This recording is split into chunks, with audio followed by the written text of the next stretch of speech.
جی السلام علیکم. آج زاویہ نیوز یو کے کا ایک ایسا منفرد پروگرام جو میں سوچ کے آیا ہوں، مانچسٹر. افضل خان صاحب جو کہ کسی بھی طرف کے محتاج نہیں ہیں، مانچسٹر کی شان ہیں اور پاکستان کی عزت ہیں، جو یہاں برٹش پارلیمنٹ میں پریزنٹ کرتے ہیں.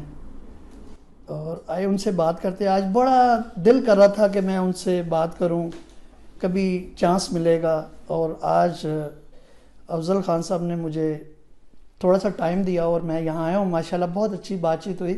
ابھی ہم شروع کرتے ہیں ان کے ساتھ بات کرنا اور آپ کو بھی بتاتے ہیں کہ انہوں نے اپنا سفر کیسے شروع کیا تھا اور ماشاءاللہ آج وہ کیا ہیں.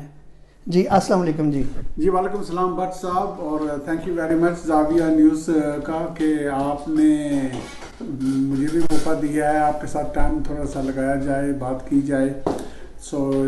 بڑی خوشی ہوگی انشاءاللہ آپ سے انٹرویو کر کے آپ کے ساتھ. سر میں بہت سالوں سے آپ کو دیکھ رہا ہوں ماشاءاللہ. یہاں کے جو پاکستان کی کمیونٹی ہے مانچسٹر میں جو ہے، وہ آپ کو بڑے دل سے سپورٹ کرتے ہیں اور ماشاءاللہ آپ کنٹینیولی بڑی اپنی جو کمیونٹی کے لیے جو خدمات ہیں سر انجام دے رہے ہیں، اور کبھی کوئی موقع آیا ہی نہیں کہ آپ کو کوئی ہرا سکے. اس کی کیا وجہ ہے؟ جی بس اللہ کا احسان ہے میں کہوں گا، اور اپنے بہن بھائیوں کا پیار محبت ہے کہ میں نے جتنی بار بھی الیکشن لڑے ہیں الحمدللہ اپنے ریکارڈ بیٹ کرتا رہتا ہوں، اور انکریز ہو رہی ہے میری میجورٹی جو ہے. میں جب کونسلر پہلی بار بنا تھا 2000 میں، جی تو میں مشکل الیکشن تھا، میں نے اپوزیشن پارٹی سے سیٹ جیتی تھی. تو یہ خود ایک یونیک چیز ہوتی ہے، بہت کم موقع ملتا ہے کہ آپ اپوزیشن کی سیٹ لیں. جی تو اس وقت میری میجورٹی 252 تھی. جی کونسل کے حساب سے ٹھیک تھی میجورٹی. نیکسٹ میرے الیکشن میں میری میجورٹی کوئی 800 ہو گئی تھی. اس کے بعد میں نے الیکشن کیا تو پھر میری میجورٹی 1700 ہو گئی تھی. اور جو آخری میرا الیکشن تھا ایز اے کاؤنسلر، تو اس وقت میری 3200 میجورٹی تھی.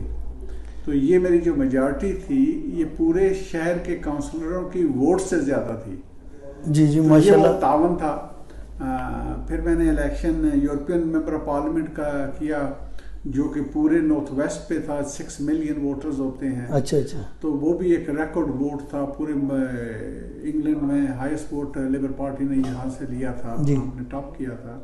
اور میں نے نک گریفن جو برٹش نیشنل پارٹی کے لیڈر تھے ان کو ہرا کے میں ممبر آف یورپین پارلیمنٹ بنا تھا. تو یہ بھی اللہ کی بہت بڑی مہربانی ہے کہ ایسا شخص جو کہ مسلمانوں کے خلاف زہر بلتا تھا یورپین پارلیمنٹ میں، اس کو ہرانا اور اس کی جگہ پہ پھر میرا وہاں آنا، یہ بھی میں اللہ کا شکر ادا کرتا ہوں. کیونکہ نک گریفن نے نا لیفلیٹ بھیجا تھا پورے نارتھ ویسٹ میں ہر گھر میں. اس میں یہ لکھا تھا کہ یہ الیکشن میں لوگ جیتیں گے، جو بڑی پارٹی ہیں ان کے لوگ تو بن جائیں گے، جو آخری سیٹ ہے یہ میری نک گریفن اور لیبر مسلمان کی مقابلہ ہوگا. اچھا آپ مجھے ووٹ دیں. تو یہ برٹش نیشنل پارٹی کے لیڈر کے یہ لیفلیٹ تھا. تو الحمدللہ اللہ نے چاہا کہ نارتھ ویسٹ کے لوگوں نے برٹش مسلمان کو پریفر کیا نک گریفن سے. تو یہ اس کی بہت بڑی شکست تھی. اس کے بعد تک ابھی تک وہ بیچارہ پارٹی بھی ختم ہو گئی. جی سر، میں ایک اور سوال ہے میرے دل میں. بڑے عرصے سے ایک چھوٹی سی آپ کی ڈاکومنٹری دیکھی تھی جس میں آپ نے کی بہت سٹرگل کی ایک چھوٹی سی ایک کہانی تھی، جس میں آپ کی تعلیم اور جو آپ نے پڑھا GCSE سے. آپ پاکستان سے یہاں پر آئے تھے جب آپ بہت ینگ تھے. جی جی. تو یہاں کیا آپ نے پرائیویٹلی پڑھا، باقاعدہ دوسرے بچوں کی طرف اسکول شاید نہ جا سکے؟ جی وہ بیسیکلی یہی سٹوری ہے کہ میں 11-12 سال کی عمر میں یہاں آیا تھا. تو یہ بہت کرٹیکل ایج ہوتی ہے، ڈیفیکلٹ ایج ہوتی ہے. آپ ایک نئے ڈیولپمنٹ لیول پہ میچورٹی میں آ رہے ہوتے ہیں. تو اتنے سینسٹیو ٹائم میں اپنے ملک کو چھوڑنا، اپنے والدین کو چھوڑنا، مجھے اڈاپٹ کر کے یہاں لایا گیا تھا، ماموں نے لے کے آئے تھے. بہن بھائی کو چھوڑنا، دوستوں کو چھوڑنا، زبان کو چھوڑنا، کلچر کو چھوڑنا، تو یہ ساری چیزیں مشکل ہوتی تھیں. تو یہاں میرے لیے پہلے بہت مشکل وقت گزرا ہے. اور میں نے جب اسکول چھوڑا تھا تو میں نے کوئی بھی ایگزام پاس نہیں کیا تھا. اچھا. تو میں نارملی مذاق کرتا ہوں کہ میں نے اسکول چھوڑا تھا تو میں نے 9 لیول کیے تھے. 9 لیول, کوئی لیول پاس نہیں کیا تھا, 9 لیول کیے تھے. تو میرا پہلا کام جو تھا وہ مل میں تھا, کاٹن مل میں لیبرر تھا. اور پھر میں نے بیٹری فلر, ویور, پھر نائٹ شفٹ کی, اور اس کے بعد اللہ نے ہدایت دی اور میں نے کام چھوڑا اور پھر پڑھائی کی طرف توجہ دی. تو ایز اے میچور اسٹوڈنٹ میں واپس ہوا. تو میں نے مختلف کام بھی کیے, ساتھ ساتھ پڑھائی بھی کرتا رہا. تو الٹیمیٹلی میں پولیس آفیسر رہا, بس ڈرائیور رہا, ٹیکسی ڈرائیور, جو ہمارے بہن بھائی سب کام کرتے ہیں, میں بھی سارے کام کرتا رہا ہوں. تو اس کے بعد میں پھر لو میں نے ڈگری کی مانچسٹر سے, اور الٹیمیٹلی پھر کوالیفائڈ میں سولیسیٹر بنا, پھر اسی فرم میں پارٹنر بنا. تو یہ ایک اچھی سکسیس سٹوری میرے لیے بنی تھی. اتنی مشکلات کے ساتھ میں آگے بڑھا, لیکن الٹیمیٹلی میں ایک اچھی خاصی فرم میں پارٹنر بن گیا. تو یہ وہ میرا کام کا دور تھا. جی بالکل سر, یہی وجہ ہے کہ میں آپ کی جو مثال ہے اکثر لوگوں میں دیتا ہوں اور بچوں میں دیتا ہوں کہ اسٹرگل لائف جو ہوتی ہے نا, ان کی اگر دیکھنی ہے تو افضل خان صاحب, کیونکہ شاید آپ کو دیکھ کر آگے جو اسٹرگل کرنے والے جو ان کو ہمت آتی ہے. کہتے ہیں محنت انسان کرتا ہے, کامیاب اللہ تعالیٰ کرنے والا ہے. آپ یہ بتائیے کہ جو یہاں کی کمیونٹی ہے اس کے فردر کوئی ایسا, کوئی جو برٹش پارلیمنٹ میں کوئی ایسے کویسچنز ہوتے ہیں جو آپ ان کو پریزنٹ کرتے ہیں جو کہ یہاں کی جو پاکستانی کمیونٹی ہے ان کے لیے کوئی فائدہ مند کوئی ایسی چیزیں ثابت ہوں, جو کمیونٹی کے آگے جو لوگ پاکستان سے مزید آتے ہیں, جو اسٹوڈنٹس ہیں یا کوئی ایسے ہے, امیگریشن کے حوالے سے میں بات کرنا چاہوں گا, تو ان میں کوئی ایسا کوئی لا وغیرہ کوئی ایسا ہوتا ہے جس میں آپ ان کے لا میں آپ شامل ہو کے ہیلپ دے سکیں کہ بھی تاکہ ہمارے پاکستانیوں کو فائدہ ہو اس میں؟ جی پہلی بات تو یہ ہے کہ میں جب یورپین پارلیمنٹ میں پہنچا تو وہاں پہ الحمدللہ میں نے ایز اے شیڈو ڈیپٹی میں تھا سیکیورٹی اینڈ ڈیفینس کا. جی تو وہ کام کیا. پھر مجھے وہاں پہ اسپیشل انوائے کی پوزیشن ملی کہ مسلمان دنیا کے ساتھ تعلقات کو یورپین یونین کے ساتھ کام کرنا. تو یہ ایک اچھا موقع ملا تھا. تو پھر الٹیمیٹلی میں یہاں کھڑا ہوا پارلیمنٹ میں, اور یہاں پارلیمنٹ میں پہنچا تو ود ان 3 ویکس مجھے شیڈو امیگریشن منسٹر کا رسپانسبلٹی دی گئی تھی. تو میں نے پھر کوئی 3 سال اس پہ کام کیا ہے امیگریشن کے حوالے سے. اور میں خود بھی سولیسیٹر ہوں اور اس لحاظ سے بھی میں نے امیگریشن کیا ہوا تھا. تو یہ ایک انٹرسٹنگ موقع تھا. تو میں سمجھتا ہوں کہ بنیادی طور پہ یہاں پہ پرابلمس ہیں امیگریشن کے حوالے سے. ایک تو یہ ہے کہ ہسٹوریکل کانٹیکسٹ میں کیا پوزیشن ہے. تو وہ یہ ہے کہ امیگریشن لا جو ہے یہ پیس میل ڈیولپ ہوا ہے. تو یہ کوئی کلیئر کٹ نہیں ہے, اس میں بہت سی کنفیوژن بھی ہے. عام طور پہ کہا جاتا ہے کہ جو جج ہے اس کو بھی صحیح سمجھ نہیں ہوتی کہ لا ہے امیگریشن ہے کیا. تو اتنا کنفیوژن انہوں نے پیدا کی ہوئی ہے. تو یہ ضرورت ہے کہ اس کو اسٹریم لائن کیا جائے تاکہ اس لا کو افیکٹو کیا جا سکے.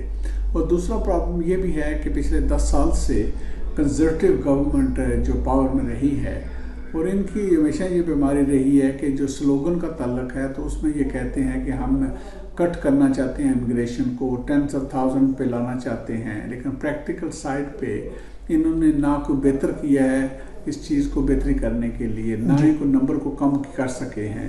تو یہ ایک ایمٹی سلوگن رہا ہے. لیکن ان کی جو ہاسٹائل پالیسیز رہی ہیں اس کا ہمیں تشویش ہے بہت. پرٹیکولرلی آپ نے دیکھا کہ پچھلے سال جب سارا مسئلہ ونڈ رش کا شروع ہوا تو یہ وہ لوگ تھے کہ جو 60s کے دور میں یہاں آئے تھے, جو برٹش کالونی سے لوگ آئے ہوئے تھے, جو برٹش تھے اس وقت کے قانون کے حساب سے, لیکن ان کو اس طرح ٹریٹ کیا گیا جیسے ایلیگل لوگ ہوتے ہیں. تو انہوں نے ساری زندگی یہاں پہ محنت کی, اپنا خون پسینہ یہاں پہ لگایا, اور آخری دن جو زندگی کی ہیں اس وقت ان کو اس طرح ایلیگل کر دینا. تو یہ وہ ونڈ رش اسکینڈل ہے جس کے تاثرات ایفیکٹ آج بھی ہم فیل کر رہے ہیں. تو یہ وہ ہاسٹائل پالیسیز ہیں جس کا پرابلم ہے. تو آگے دیکھتے ہوئے میں سمجھتا ہوں کہ یہ ہماری ضرورت ہے, کیونکہ ہم اب بریکسٹ کر چکے ہیں, یورپین یونین کو چھوڑ چکے ہیں. تو یہ جو مختلف معیار انہوں نے رکھے ہوئے ہیں امیگریشن کے اندر یہ ختم ہونے چاہیے, اور ایک سمپلیفائڈ ورژن پہ امیگریشن پالیسی ہونی چاہیے جو کہ انصاف پہ بنی ہونی چاہیے, نہ کہ وہ ملک کے مفاد کے خلاف جائے اور نہ ہی فرد جو آنا چاہتے ہیں ان کے خلاف ہو. تو یہ وہ ضرورت ہے ہماری. اچھا سر، میں یہ پوچھنا چاہ رہا ہوں، جب یورپین یونین علیحدہ ہو گئی ہے یو کے سے، تو اس میں ان کو کتنا نقصان ہوا ہے یا کوئی فائدہ ہوا ہے؟ وہ ذرا تھوڑی سی روشنی ڈالیں، کیونکہ کچھ کافی لوگ کنفیوز ہیں کہ اس میں کیا فائدہ ہے یا نقصان کیا ہے. وہ ذرا ایک آسان الفاظوں میں. آسان الفاظوں میں تو یہی آپ سمجھ لیں کہ دیکھیں جی، آپ جب مل کے رہتے ہیں تو اس میں برکت ہوتی ہے. یہ عام ہماری سمپل ایگزامپل ہے. ہاں جی. تو اگر آپ جس 28 ملکوں کے ساتھ مل کے رہ رہے تھے تو اس میں آپ کا وزن بھی زیادہ ہے جی. جو ایک چھوٹا ملک ہے برطانیہ دنیا کے نقطۂ نظر سے، تو آپ کی اچھی خاصی وزن ہے پھر، کیونکہ جب آپ پھر بات کرتے ہیں تو پھر آپ کے پیچھے ساتھ 28 اور ملک بھی کھڑے ہوتے ہیں جی. تو یہ وہ نقصان ہے جو ہوگا. اور دوسری بات یہ ہے آسان الفاظ کے نقطۂ نظر سے کہ جو بھی آپ کے ہمسائے ہوں ان کے ساتھ تعلقات اچھے ہی ہونے چاہیے. جی. یہ زندگی کا تصور ہے، تو یہی چیز اپلائی کرتی ہے ملکوں کے نقطۂ نظر سے بھی. تو اکانومیز میں کتنا فرق پڑا ہے ان کو؟ جی آئی تھنک ابھی تو ارلی ہے، کیونکہ ابھی اس وقت جو پوزیشن ہے وہ یہ ہے کہ جو بھی ہمارے حالات یورپین یونین کے ساتھ تھے دسمبر تک وہی حالات رہیں گے. جی. تو پھر آپ اس کو معیار تو نہیں کر سکتے نا، کیونکہ ابھی تو تبدیلی ہوئی نہیں ہے نا، ابھی تو باتوں کی تبدیلی ہوئی ہے نا. عملی طور پہ تو وہی رول چل رہے ہیں دسمبر تک. جی. جی. تو اس کے بعد کیا ہوگا پھر چیز سامنے آنی شروع ہوگی. تو اس پہ لوگوں کا خیال ہے کہ بھائی فائدہ ہوگا یا نقصان ہوگا. کچھ لوگوں کی سوچ یہ ہے کہ ہم آزاد ہو جائیں گے تو جو چاہے ہم کر سکیں گے تو یہ ہمارے لیے بہتر ہوگا. کچھ کا خیال یہ ہے کہ کیونکہ ہماری اچھی خاصی تجارت جو یورپ کے ساتھ ہی ہے تو اس کو خطرے میں ڈالنا عقل مندی نہیں ہے. اگر آپ چاہتے بھی ہیں کہ دوسروں دنیا کے ملکوں کے ساتھ آپ کی تجارت بہتر ہو تو آپ کریں، لیکن جو ہے آپ کے ہاتھوں میں اس کو تو نہ لوز کریں. تو یہ وہ کشمکش ہے، جو فکری سوچ ہے جس میں اختلاف ہے. تو یہ وقت ہی بتائے گا کہ کیا یہ حکمت عملی بہتر تھی یا نہیں. میری ذاتی رائے اس میں یورپ کے ساتھ ہی ہے، تو اس کو خطرے میں ڈالنا عقل مندی نہیں ہے. اگر آپ چاہتے بھی ہیں کہ دوسروں دنیا کے ملکوں کے ساتھ آپ کی تجارت بہتر ہو تو آپ کریں، لیکن جو ہے آپ کے ہاتھوں میں اس کو تو نہ لوز کریں. تو یہ وہ کشمکش ہے، جو فکری سوچ ہے جس میں اختلاف ہے. تو یہ وقت ہی بتائے گا کہ کیا یہ حکمت عملی بہتر تھی یا نہیں. میری ذاتی رائے اس میں یہ ہے کہ یہ بہتر نہیں ہے. بہتر یہی تھی کہ برطانیہ جب یورپ کے ساتھ تھا تو برطانیہ کا وزن زیادہ تھا. ہم میں سے ہر ایک کو موقع تھا کہ ہم 500 ملین کی مارکیٹ کے اندر آپ آزادی سے گھوم سکتے ہیں، اپنا کام کر سکتے ہیں. تو آپ اس کو آپ سکڑ کے 65 ملین پہ لا رہے ہیں، تو یہ کیسے عقل مندی ہے. تو ہمارے فیوچر کے جو چانسز ہیں، ہمارے فیوچر بچوں کے جو چانسز ہیں، ان کی جو فریڈم ہے، فری موو کرنا، پڑھائی کا، سوشلی کام کرنے کا، یہ سب محدود ہو جائے گا. تو شاید نقصان ہوگا لانگ ٹرم میں. ہاں جی سر، لاسٹ میں ایک لاسٹ کویشچن ہے کہ آپ جو نیو جنریشن ہے جو اس وقت، جیسے میں نے آپ کو بولا کہ میرا بیٹا پیڈ ممبر ہے میں اس کا لیبر کا، تو جو ابھی نیو جوائننگ کر رہے ہیں اور ان کا ایم ہے کہ بھی وہ پولیٹکس میں آگے آئیں، اور وہ ان کو کیا ٹپس دیتے ہیں کہ اس کے لیے کہ ان کو کس اینگل پہ آ کر محنت لیول لانا چاہیے، تاکہ وہ اگر وہ یہ دیکھتے ہیں کہ کوئی ایم پی کا یا وہ کونسلرشپ میں آنا چاہتے ہیں، ینگ ٹیلنٹ ہے نا، ینگ ٹیلنٹ کو آگے آنا چاہیے، تو ان کے لیے کوئی ایسا ایک پیغام دیجیے. جی پہلا تو پیغام یہ ہوگا کہ دیکھیں کسی بھی کام میں اگر آپ خود حصہ نہیں لیں گے تو پھر آپ دوسروں کے رحم و کرم پہ ہوں گے. جی. تو فٹ بال کی انالوجی کو استعمال کرتے ہوئے کہ اگر آپ فٹ بال کھیل رہے ہوں گے تو آپ گول کر سکیں گے. جی. کرکٹ کھیل رہے ہوں گے تو آپ چھکا لگا سکیں گے. تو اگر آپ کھیلیں گے ہی نہیں تو کہاں چھکا لگے گا اور کہاں گول کریں گے. جی. تو اس لیے بہت ضروری ہے کہ ہم سیاست کے اندر حصہ رکھیں، کیونکہ سیاست سے ہی لوگ قانون بناتے ہیں اور جو قانون بنتا ہے اس کو لوگ فالو کرتے ہیں. تو اگر آپ فالو کرنا چاہتے ہیں تو آرام سے بیٹھے رہیں، اگر آپ بنانا چاہتے ہیں کہ دوسرے فالو کریں تو پھر اس میں حصہ ڈالیں. تو یہ وہ پوائنٹ ہے جس پہ ہمارے فوکس کرنے کی ضرورت ہے. اور اس کے ساتھ دوسرا پوائنٹ یہ ہے کہ جو لیڈرشپ ہوتی ہے یہ پیدا نہیں ہوتی، اس کو ڈیولپ کیا جاتا ہے. جی. آپ تاریخ کے نقطے میں دیکھیں کیا چیز تھی کہ 17 سال کا محمد بن قاسم اس قابل تھا کہ اس نے جا کے سندھ میں راجہ دائر کو شکست دی اور وہاں پہ یہ اتنی بڑی حکومت قائم کی. جی. تو اس کی ابیلٹی تھی نا. تو کیا اس وقت کے لوگوں نے ان کو ڈیولپ کیا ہوا تھا اس لیول پہ کہ 17 سال کا وہ جرنیل بن سکتا تھا اور اتنی بڑی کامیابی لے سکتا تھا؟ تو یہ وہ کام ہے ہماری لیڈرشپ کا کہ ہم سب کا فرض بنتا ہے، والدین کا فرض بنتا ہے کہ اپنے بچوں کی جو یہ لیڈرشپ کوالٹیز ہیں ان کو شائن پیدا کریں، اس کے اندر اس کو انکریج کریں. جی ان کی جو اکوپ کرنے کے چیزیں ہیں وہ دیں تاکہ ان کے اسکل بیس جو ہے وہ ڈیولپ ہوں، کیونکہ دنیا میں آپ نے رہنا ہے، دنیا میں کامیاب ہونے کے لیے یہ اسکل چاہیے. اور تیسری پوائنٹ ہمارے ینگ بچوں کے لیے پیغام ہے وہ یہ ہے کہ دیکھیں میں آپ کے سامنے ہوں کہ میں جب برطانیہ میں آیا تو میرے پاکٹ میں 1 پاؤنڈ نہیں تھا. میں نے جب اسکول چھوڑا تو میں نے ایک بھی کسی سبجیکٹ میں پاس نہیں کیا تھا، لیکن اس کے بعد میں نے محنت کر کے اتنی کامیابی کی کہ میں ایک پروفیشنل انسان بھی سکسیسفل بن سکا. میں پارٹنر ایک اچھی خاصی فرم میں رہ سکا. اس کے بعد میں الحمدللہ واحد مسلمان ہوں دنیا میں واحد مسلمان ہوں جس نے یورپین یونین کی پارلیمنٹ میں بھی کام کیا ہے اور برٹش پارلیمنٹ میں جو مدر آف پارلیمنٹ میں وہاں بھی کام کیا ہے. وہاں پہ بھی فرنٹ لائن پہ تھا، یہاں بھی تھا. تو اگر یہ سب کچھ میں اچیو کر سکتا ہوں تو کوئی وجہ نہیں ہے کہ ہمارے ینگ لوگ جو ہیں وہ یہاں اس ملک کے پرائم منسٹر نہیں بن سکتے. تو اس کے لیے ان کو محنت کرنے کی ضرورت ہے اور ایم ہائی رکھنے کی ضرورت ہے. تو ورک ہارڈ ایم ہائی جو چیز ہے یہ آپ کے پاس ہے، کسی اور کے پاس نہیں ہے. آپ کسی اور کے محتاج نہیں ہیں. تو آپ اس پہ عمل کریں، ورک ہارڈ کریں، ایم ہائی کریں تو انشاءاللہ کامیابی آپ کے قدم چومے گی. سر میں نے آخری کویشچن کہا تھا لیکن مجھے ابھی ایک آخری آ گیا مجھے کہ پاکستان میں جب کوئی ایم پی یا ایم این اے بنتا ہے نا تو ان کا ایک ایم ہوتا ہے کہ وہ یہ کریں گے وہ یہ کریں گے، یا جو آپ کو امیج آج کل کے حساب سے آپ کو امیج کا پتہ ہے. لیکن جب یہاں بنتے ہیں تو ان کے جو باقی لوگ ہیں نا وہ بڑی عزت کی نظر سے بھی دیکھتے ہیں اور بڑی دعائیں بھی دیتے ہیں. اور یہاں کا ایم پی ہے اس کا جو ایک امیج ہے آپ کی نظر میں بھی، ظاہر آپ خود بھی ہیں اور دوسروں کے بارے میں بھی آپ سوچتے ہوں گے، اور پاکستان کا جو ایک کیلیبر ہے سیاست کا وہ تو آپ دیکھتے ہیں. لیکن ایک خود مختار جب ایم پی بنتا ہے نا اس کی وہاں کی اور یہاں کی کیا ایک امیج فیلنگ ہے وہ آپ ذرا تھوڑا سا مجھے. میں صرف یہ کہہ سکوں گا کہ دیکھیں دنیا کی ہر جگہ پہ اچھے برے انسان ہیں، ہر پروفیشن کے اندر اچھے برے بھی ہیں. تو سیاستدانوں کے نقطہ نظر سے میں کہوں گا کہ اچھے برے بھی ہر جگہ پہ ہیں. پاکستان کے اندر بھی اچھے لوگ ہوں گے، یہاں پہ بھی اچھے لوگ ہیں. لیکن جو فنڈامنٹل پوائنٹ میں جس پہ میں خود فوکس رکھتا ہوں، جس نہ سمجھیں بلکہ اس کو عبادت سمجھ کے اس پہ عمل کریں.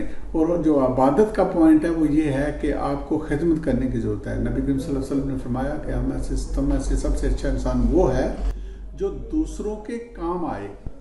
تو یہ وہ کوالٹی آپ کے اندر ہونی چاہیے کہ آپ سروس کرنا چاہتے ہیں. اسی لیے اسلام میں یہ بھی تصور دیا جاتا ہے کہ جو لیڈر ہوتے ہیں وہ خادم ہوتے ہیں.